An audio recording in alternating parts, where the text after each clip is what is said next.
അല്ല, ഒരു കാര്യം ചോദിച്ചോട്ടെ, IPL എന്താ സംഭവിക്കണേ? 264 റൺ എന്നുള്ള വലിയ സ്കോറിൽ ചേസ് ചെയ്തിട്ട് 265 റണ്ണ് കൂളായിട്ട് എടുത്തിട്ട് പഞ്ചാബ് ഒരു കളി ജയിച്ചു. അതിന് മുന്നേ ഒരു കളി പോലും തോക്കാണ്ട് അൺബീറ്റൻ ആയിട്ട് നിൽക്കുന്ന പഞ്ചാബ് അടുത്ത മാച്ചിൽ തോക്കാണ് 6 മുന്നിൽ. ഇപ്പൊ അടുത്തൊരു സംഭവം കൂടി നടന്നിരിക്കുകയാണ്. നമ്മുടെ RCB ജയം തോൽക്കൊക്കെ ഉണ്ടെങ്കിലും കൂടുതൽ ജയിച്ച് തന്നെയാണ് നിൽക്കുന്നത്. സ്ഥാനങ്ങളൊക്കെ നല്ല രീതിയിൽ മെച്ചപ്പെടുത്തി മേലെ നിൽക്കുന്ന ടോപ്പിൽ നിൽക്കുന്ന ഒരു ടീമാണ് IPL. പക്ഷേ എഗെയിൻ ഇവിടെ GT മുന്നിൽ തോറ്റിരിക്കുകയാണ്. അതും കഴിഞ്ഞ മാച്ചിൽ DC-നെ 75 റണ്ണിന് ഓൾ ഔട്ട് ആക്കിയിട്ട് കൂൾ വിൻ ആയിട്ട് ജയിച്ചിട്ടുള്ള മാച്ചായിരുന്നു. അതിനുശേഷം വരുന്ന മാച്ചിൻ്റെ അകത്ത് എഗെയിൻ അവസ്ഥ ഇതാണ്. എന്താണ് ശരിക്കും സംഭവിച്ച RCBക്ക്? എവിടെയാണ് പിഴച്ചത്? എന്തായിരിക്കും കാരണം? അതൊക്കെ നമുക്ക് പറയാനുണ്ട്. ശരിക്കും ഇന്നത്തെ മാച്ചേ ബൗളേഴ്സിന്റെ മാച്ചാണെന്ന് പറയാം. കാരണം 16 വിക്കറ്റ് ടോട്ടൽ വീണു കേട്ടോ. അതിൻ്റെ അകത്ത് 10 വിക്കറ്റ്, അത് ഓൾ ഔട്ട് ആയിരുന്നു ശരിക്കും ഇപ്പുറത്തെ RCB എങ്കിൽ. അപ്പുറത്ത് 6 വിക്കറ്റ് പോയിട്ടുണ്ടായിരുന്നു. അപ്പോൾ ടോട്ടൽ 16, അതിൽ 2 റൺഔട്ട്, അതുപോലെ തന്നെ പിന്നെ കുറെ നല്ല നല്ല ക്യാച്ചസ്, അങ്ങനെ ഒരു ഫീൽഡിങ്ങിന്റെയും ബൗളിങ്ങിന്റെ ഒക്കെ ഒരു പെർഫോമൻസ് കാണിച്ചിട്ടുള്ള ഒരു മാച്ച് ആയിരുന്നു ശരിക്കും ഇന്നത്തെ. അതിൽ GT കുറച്ചും കൂടി നന്നായിട്ട് ഫീൽഡിങ് ചെയ്തത് കൊണ്ടാണ് ശരിക്കും ഇന്ന് GT ജയിച്ചതെന്ന് എനിക്ക് തോന്നി കേട്ടോ. കാരണം ഫസ്റ്റ് RCB ബാറ്റ് ചെയ്ത സമയത്ത് നമ്മുടെ ജെയ്സൺ ഹോൾഡറിനെ കുറിച്ച് പറയാണ്ട് ഇന്നത്തെ മാച്ചിനെ കുറിച്ച് നമുക്കൊന്നും പറയാൻ വേണ്ടി പറ്റില്ല. കാരണം 3 കിടിലൻ ക്യാച്ചുകൾ, 2 വിക്കറ്റ്, അതായത് ഓൾറൗണ്ടർ. നമ്മൾ ശരിക്കും ആളെ ഓൾറൗണ്ടറായിട്ട് എടുത്തത് ബാറ്റിംഗ് ആൻഡ് ബൗളിംഗ് ഉള്ള രീതിയിലാണ്. പക്ഷെ ബാറ്റും ബോളും ഫീൽഡിങ്ങും എല്ലാം ചെയ്യുന്ന ഒരു ആള്, അതായത് എവിടെ നോക്കിയാലും ജെയ്സൺ ഹോൾഡർ 3 ക്യാച്ച് എടുക്കുന്നു. അതുകൂടാണ്ട് ആ ക്യാച്ചിൻ്റെ അകത്താണെങ്കിലും കിടിലൻ ക്യാച്ചസ് ഉണ്ട്. അതുകൂടാണ്ട് 2 വിക്കറ്റ് എടുക്കുന്നു. അതുമാത്രമല്ല, ഏകദേശം കളി ഇങ്ങനെ അങ്ങോട്ടോ ഇങ്ങോട്ടോ എന്നുള്ള സമയത്ത് പോലും അവിടെ ജെയ്സൺ ഹോൾഡർ കുറച്ചു നേരം ബാറ്റൊക്കെ ചെയ്ത് അവർ ആങ്കർ ഇന്നിങ്സ് കളിക്കുന്നു. അധികം റൺ അടിച്ചില്ല, പക്ഷെ എന്നാലും അവിടെ വിക്കറ്റ് കളയാണ്ട് കുറച്ചു നേരം പിടിച്ചു വെക്കുന്നു. മൊത്തത്തിൽ നോക്കിക്കഴിഞ്ഞാൽ ഒരു കംപ്ലീറ്റ് ഓൾറൗണ്ടർ ആയിരുന്നു ഇന്നത്തെ മാച്ചിൽ ശരിക്കും ജെയ്സൺ ഹോൾഡർ. ഇന്നത്തെ മാച്ച് നോക്കുകയാണെങ്കിൽ ഫസ്റ്റ് ബാറ്റ് ചെയ്തത് RCB ആയിരുന്നു. അഹമ്മദാബാദിലാണ് ശരിക്കും മാച്ച് നടക്കുന്നത്, അതായത് GTയുടെ ഹോം ഗ്രൗണ്ടിലാണ് മാച്ച്. അതുകൊണ്ട് തന്നെ നല്ല സപ്പോർട്ട് GTക്ക് ഉണ്ടായിരുന്നു. പിന്നെ മാത്രമല്ല, കഴിഞ്ഞ മാച്ച് ജയിച്ചാണ് GT വരുന്നത്, അതിന്റെ ഒരു കോൺഫിഡൻസും ഉണ്ടായിരുന്നു. അതൊക്കെ ഇന്നത്തെ മാച്ചിലും കാണാൻ വേണ്ടി പറ്റും കേട്ടോ. അത് വെറുതെ ഒരു കോൺഫിഡൻസ് മാത്രമല്ല, അതിന്റെ റിസൾട്ട് മാച്ചിൽ ഉണ്ടായിരുന്നു എന്ന് വേണം പറയാൻ. തുടക്കം RCBയുടെ ബാറ്റിംഗ് നന്നായിരുന്നെങ്കിലും, കാരണം 2.4 ഓവർ വരെ വിക്കറ്റ് ഒന്നും പോവാണ്ട് 34 റൺസ് അടിച്ചിട്ടുണ്ടായിരുന്നു. ശരിക്കും നമ്മുടെ കോഹ്ലിയാണ് അവിടെ റൺസ് അടിച്ചതെങ്കിലും ബേത്തൽ അവിടെ വിക്കറ്റ് പോവാണ്ട് നിൽക്കുന്നുണ്ടായിരുന്നു. അത് കഴിഞ്ഞിട്ടാണ് ശരിക്കും കളി ചേഞ്ച് ആയത്. ഫസ്റ്റ് വിക്കറ്റ് അവിടെയാണ് പോയത്. അതായത് നമ്മൾ ബേത്തൽ വെറും 5 റണ്ണാണ് എടുത്തത്. ആ ഒരു 5 റണ്ണിൽ അത്ര വരെ പിടിച്ചു നിന്ന് ആ ഒരു സമയത്ത് പോവുകയും ചെയ്തു. നമ്മുടെ മുഹമ്മദ് സിറാജ് ആയിരുന്നു വിക്കറ്റ് എടുത്തിട്ടുണ്ടായിരുന്നു. ആ ഒരു ബ്രേക്കിംഗ് മൊമെന്റ് GT കിട്ടിയത് ആ ഒരു ഫസ്റ്റ് വിക്കറ്റ് അവിടെ പോയപ്പോൾ തന്നെയാണ്.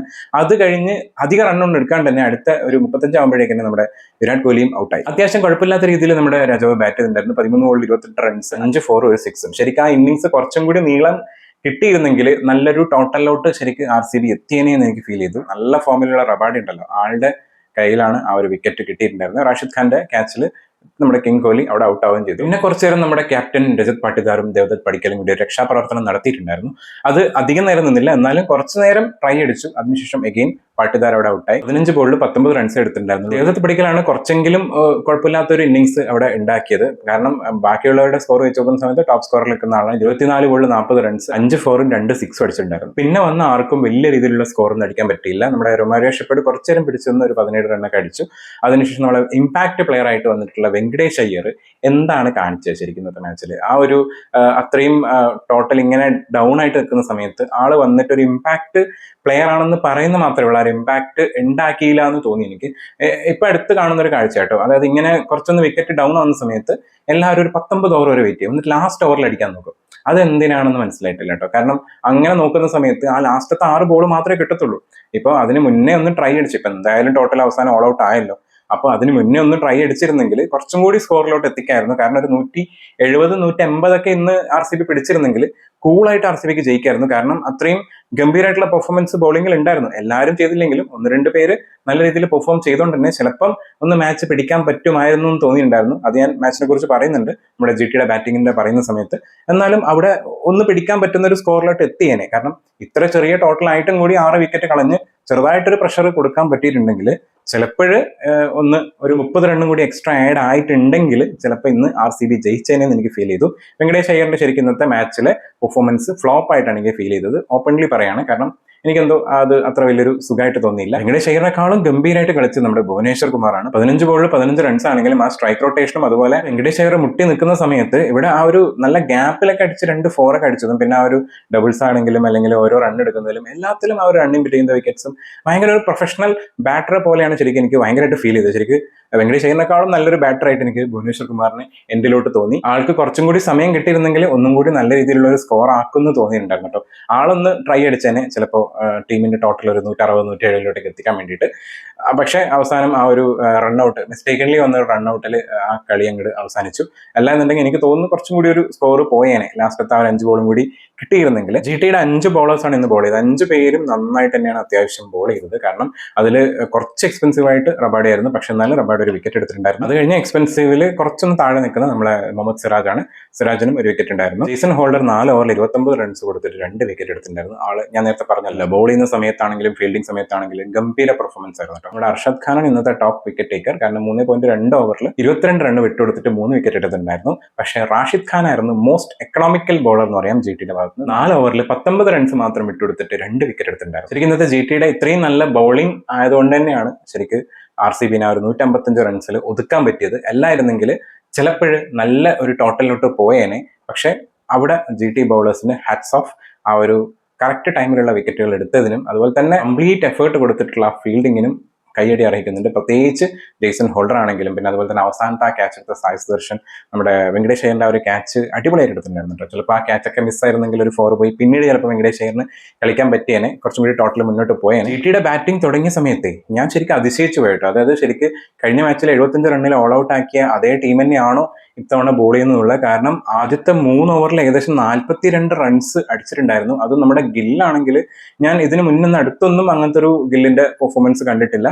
ഭയങ്കരമായിട്ടുള്ള ഒരു സ്ട്രൈക്ക് റേറ്റിൽ അടി, അതായത് ഫസ്റ്റ് തൊട്ടിട്ട് അടി. കാരണം ഗില്ലെപ്പോഴും ഇന്നിങ്സ് ബിൽഡ് ചെയ്യുന്നത് ഫസ്റ്റ് കുറച്ച് നേരം ഒന്ന് സ്റ്റാൻഡ് ചെയ്ത് കുറച്ച് റൺസ് ഒക്കെ എടുത്തതിന് ശേഷം കുറച്ച് ഫോറുകളൊക്കെ അടിച്ച് അതിനുശേഷം പിന്നീടാണ് സിക്സസിനോട്ടൊക്കെ പോകുന്നത് കുറച്ച് അങ്ങോട്ട് എത്തുന്ന സമയത്ത്. പക്ഷെ ഇന്ന് അങ്ങനെ ആയിരുന്നില്ല. ഇന്ന് ഫസ്റ്റത്തെ ആ ഒരു ബോളിൽ ബൈ മിസ്റ്റേക്കൻലി വന്നൊരു 4 ഇൻസൈഡ് എഡ്ജ് ആയിരുന്നു. ഏകദേശം ജസ്റ്റ് സ്റ്റമ്പിന്റെ മിസ്സിംഗിൽ ബാക്കിൽ പോയ ഒരു 4 തൊട്ടിട്ട് പിന്നീട് അടുത്ത ബോളിൽ 6 അടിച്ച് തുടങ്ങുക. നമ്മളെ ഭുവിൻ, അതും അത്രയും ഫോമിൽ നിൽക്കുന്ന നമ്മളെ ഭുവനേശ്വർ കുമാറിനെ തന്നെ 6 അടിച്ച് തുടങ്ങി. പിന്നീട് അങ്ങോട്ട് അടിയായിരുന്നു. ഇന്നിങ്സിന്റെ 2ാമത്തെ ഓവറിൽ ഹേസൽവുഡ് ബോൾ ചെയ്യാൻ വേണ്ടി വന്നപ്പോൾ എന്തോ ഒരു റൺസാ കൊടുത്തെന്നറിയാം. ആ ഓവറിൽ കൊടുത്ത റൺസിന് ഒരു കണക്കില്ല കേട്ടോ. അടിയായിരുന്നു. അതായത് 6 അടിക്കുന്നു, 4 അടിക്കുന്നു, 4 അടിക്കുന്നു, 6 അടിക്കുന്നു, അങ്ങനെ അടിച്ചിട്ടാണ് ശരിക്കും ആ ഒരു സ്കോറിലോട്ട് എത്തിയത്. പക്ഷെ അത് കഴിഞ്ഞ് നമ്മുടെ ഭുവനേശ്വർ കുമാർ അങ്ങനെയൊന്നും അടിച്ചാലൊന്നും പറ്റില്ല എന്ന് പറഞ്ഞ് ആളുടെ ആ ഒരു ബൗളിങ്ങിന്റെ ഫുൾ പവർ എടുത്തുകൊണ്ട് തന്നെ ആ ഒരു ബോൾ ചെയ്ത സമയത്ത് 3ാമത്തെ ഓവറിൽ, അതായത് ലാസ്റ്റ് ബോളിൽ നമ്മുടെ സായ് സുദർശൻ വീഴാണ്.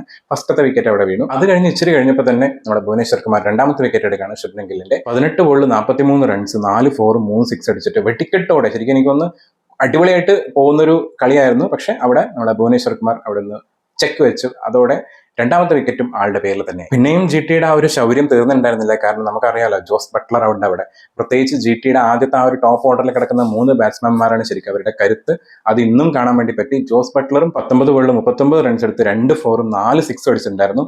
അവിടെയും നമ്മളെ ഭുവനേശ്വർ കുമാർ തന്നെ വേണ്ടി വന്നു ആളുടെയും കൂടി വിക്കറ്റ് എടുക്കാൻ വേണ്ടിയിട്ട്. ആ ഒരു 3 വിക്കറ്റ് ശരിക്ക് എഗെയിൻ RCBനെ കളിയിലോട്ട് തിരിച്ചു കൊണ്ടുവന്നെന്ന് വേണമെങ്കിൽ പറയാം. 3ാമത്തെ വിക്കറ്റ് പോകുന്നവരെ കളി GTയുടെ കയ്യിലായിരുന്നു. പക്ഷെ അത് കഴിഞ്ഞ് എഗെയിൻ RCBയുടെ കയ്യിലോട്ട് കളി എത്തിയിട്ടുണ്ടായിരുന്നു. പിന്നീട് വന്ന ഷാറൂഖ് ഖാനെയും സുന്ദറിനൊക്കെ നമ്മുടെ റൊമാരിയോ ഷെപ്പേർഡ് ഔട്ടാക്കി. റൊമാരിയോ ഷെപ്പേർഡും ഇന്ന് അത്യാവശ്യം നല്ല രീതിയിൽ ബോൾ ചെയ്തിട്ടുണ്ടായിരുന്നു. ഇന്നത്തെ മാച്ച് എനിക്ക് തോന്നിയെന്ന് വെച്ചാൽ കളി അങ്ങോട്ടും ഇങ്ങോട്ടും പോയിക്കൊണ്ടിരിക്കുകയായിരുന്നു. അതായത് വിക്കറ്റുകൾ പോകുന്ന സമയത്ത് RCBയുടെ കയ്യിലോട്ട് കളി വരുന്നുണ്ടായിരുന്നു. കാരണം ചേസിംഗിൽ ഏകദേശം ബോൾ കൂടുതലും റൺസ് കുറവെന്നുള്ള ഒരു സ്റ്റേജിലോട്ട് എത്തിയിട്ടുണ്ടായിരുന്നു. അപ്പൊ ആ സമയത്ത് വിക്കറ്റുകൾ എടുത്താൽ മാത്രമേ കളിയിലോട്ട് തിരിച്ചു വരാൻ പറ്റുള്ളൂ RCBക്ക്. അത് കറക്റ്റായിട്ട് വിക്കറ്റുകളോട് പോയിക്കൊണ്ടിരിക്കുന്നുണ്ടായിരുന്നു. അതിന് ചുക്കാൻ പിടിച്ച് നമ്മുടെ ഭുവനേശ്വർ കുമാറും അതുപോലെ തന്നെ നമ്മുടെ റൊമാരിയോ ഷെപ്പേർഡും ആയിരുന്നു. പക്ഷെ അവസാനം തൊട്ട് ഇമ്പാക്ട് പ്ലെയർ ആയിട്ട് വന്ന നമ്മുടെ രാഹുൽ തെവാത്തിയ 17 ബോളിൽ 27 റൺസ്, 4 4 ഒക്കെ അടിച്ചിട്ട് എഗെയിൻ പ്രഷർ RCBന്റെ ക്യാമ്പിലോട്ട് വിട്ടിട്ടുണ്ടായിരുന്നു. അവിടെയാണ് കളി എഗെയിൻ RCBയുടെ കയ്യിൽ നിന്ന് പോയിട്ടുണ്ടായിരുന്നു. ജെയ്സൺ ഹോൾഡറിന് അദ്ദേഹം കളിക്കാൻ വിടാണ്ട് സുയാഷ് ശർമ്മ ഔട്ടാക്കി. പക്ഷെ റാഷിദ് ഖാൻ ഇവിടെ വിക്കറ്റ് പോവാണ്ട് പിടിച്ചെന്ന് അങ്ങനെ അവസാനം 28 ബോൾ ബാക്കി നിൽക്കെ കളി ജയിക്കുകയും ചെയ്തു. RCBയുടെ ബോളേഴ്സിൽ ഒബിയസ്ലി ഞാൻ നേരത്തെ പറഞ്ഞ പോലെ തന്നെ നമ്മുടെ ഭുവി തന്നെയാണ് ഫസ്റ്റ് ടോപ്പിൽ നിൽക്കുന്നത്. 3 വിക്കറ്റ് എടുത്തിട്ടുണ്ടായിരുന്നു. 4 ഓവറിൽ 28 റൺസ് മാത്രം വിട്ടുകൊടുത്തിട്ട്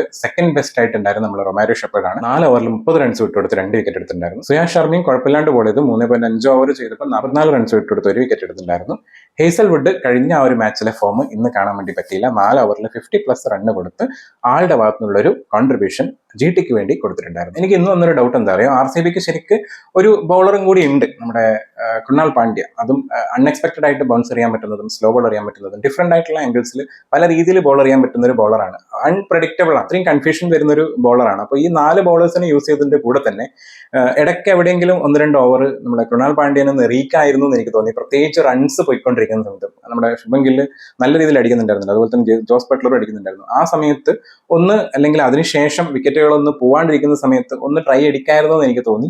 എന്തുകൊണ്ട് നമ്മുടെ രജത് പാട്ടിദാർ അത് ട്രൈ അടിച്ചില്ല എന്നുള്ളത് ഒരു ചോദ്യചിഹ്നമാണ്.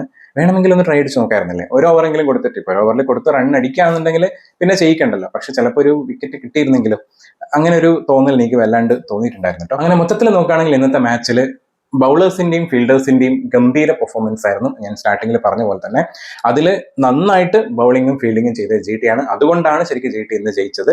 ബാറ്റിങ്ങിൽ രണ്ട് ടീമിലും കൊളാപ്സ് ഉണ്ടായിട്ടുണ്ട്. പക്ഷെ ടോപ്പ് ഓർഡേഴ്സിൽ നമ്മളെ ശുഭ്മൻ ഗില്ലും അതുപോലെ ജോസ് ബട്ട്ലറും നന്നായിട്ട് അടിച്ചത് കൊണ്ടാണ് ആ ഒരു ഈസി വിന്നിലോട്ട് അവസാനത്തോട്ട് എത്തിയത്. അല്ലായിരുന്നുണ്ടെങ്കിൽ കുറച്ച് ടഫായേനെ. അതുപോലെ തന്നെ RCB ഭാഗത്ത് നോക്കുന്ന സമയത്ത് ഓക്കെ, ഫസ്റ്റ് ടോപ്പ് ഓർഡേഴ്സ് ഒക്കെ അവിടെ പോയിട്ടുണ്ടെങ്കിൽ എൻഡിലോട്ട് ഫിനിഷിങ്ങിൽ ആരും നന്നായിട്ട് കളിക്കാൻ വേണ്ടി പറ്റിയില്ല. നമ്മുടെ ഭുവനേശ്വർ കുമാർ ഒഴിച്ച് ബാക്കി എല്ലാവരും ആ ഒരു ഫെയിലർ തന്നെയാണെന്ന് പറയാം. പ്രത്യേകിച്ച് ഇമ്പാക്ട് പ്ലെയർ ആയിട്ട് വന്ന നമ്മൾ വെങ്കടേഷ് അയ്യറും ഇന്ന് ഫെയിൽ ആയതുകൊണ്ട് തന്നെയാണ് ശരിക്കും ആ ഒരു ഡീസന്റ് ടോട്ടലിലോട്ട്, അല്ലെങ്കിൽ ഒരു കോമ്പീറ്റ് ചെയ്യാൻ പറ്റുന്ന ഒരു ടോട്ടലിലോട്ട് RCBക്ക് എത്താൻ പറ്റാഞ്ഞത്. എന്തായാലും ഒരു തോൽവിയൊക്കെ ഇടയ്ക്കുണ്ടാവും, പക്ഷേ ജയങ്ങൾ അനിവാര്യമാണ്. ഇനിയുള്ള മാച്ചസ് ഒക്കെ അത്രയും സ്ട്രോങ് ആയിട്ട് പോയാൽ മാത്രമേ RCBക്ക് നന്നായിട്ട് പെർഫോം ചെയ്യാൻ പറ്റുള്ളൂ ഇനിയുള്ള മെയിൻ മാച്ചസിൽ. അതുപോലെ തന്നെ ജി ടിയുടെ കംബാക്ക് ഇപ്പം കണ്ടുകൊണ്ടിരിക്കുകയാണ്. 2 മാച്ച് ജയിച്ചിരിക്കുകയാണ്. ഇനിയുള്ള മാച്ചസിലും ജി ടി ജയിക്കുകയാണെങ്കിൽ ചിലപ്പോൾ പ്ലേ ഓഫിലോട്ട് എത്താൻ പറ്റുന്ന ഒരു ടീമാണ്. കാരണം മുന്നിലുള്ള ആരെങ്കിലും തോറ്റുകൊണ്ടിരിക്കുകയാണെന്നുണ്ടെങ്കിൽ ഇവർക്ക് കുറച്ച് ഈസി ആയിട്ട് കയറി പോകാൻ പറ്റും എന്ന് തോന്നുന്നു. അപ്പോൾ എന്തായാലും നിങ്ങൾ ഇന്നത്തെ മാച്ച് കണ്ടിട്ടുണ്ടാവല്ലോ. നിങ്ങൾക്ക് എന്താ തോന്നിയത്? എന്തായിരുന്നു ശരിക്കും RCBക്ക് എവിടെയാണ് പിഴവ് സംഭവിച്ചത്, അല്ലെങ്കിൽ ജി ടിയുടെ പെർഫോമൻസ് എവിടെയാണ് നന്നായെന്നുള്ളത് നിങ്ങളുടെ അഭിപ്രായങ്ങൾ കമന്റിൽ അറിയിക്കുക. അപ്പോൾ അത്രേ ഉള്ളൂ. അടുത്ത വീഡിയോയിൽ കാണാം.